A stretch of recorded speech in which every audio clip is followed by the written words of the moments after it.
Believe it or not, this is a 1950 Ford. You almost never know it. It's lowered. It's got different wheel tire combination on it.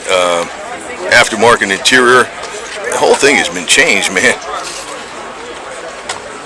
Oh, look at this. So this is, I don't understand this. How this is really a modern car with, I'm not quite sure what's going on here, to tell you the truth. Is this a 1950 Ford, or what is this? 91 T-Bird with a 50 Ford front and rear. Oh! I was going to say, it's like, wait a minute. Okay, 91 T-Bird with a 50 Ford front and rear. That should kind of look like, after a while, I said, wait a minute, that whole front end must have been changed, and this whole middle section is late model something. T-Bird, okay. Cool. It's radical, man.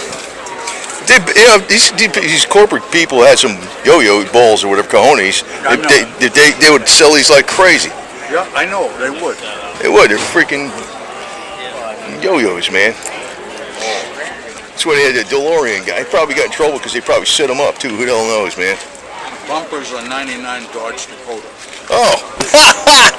Well, you must have been doing some serious searching to see what could fit fit this car, man. Those bumper retro MGBs. Oh my God.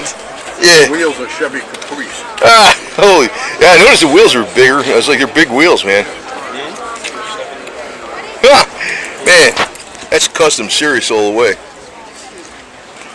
I took a lot of research trying to figure out what the hell would fit. Oh yeah. Whoa.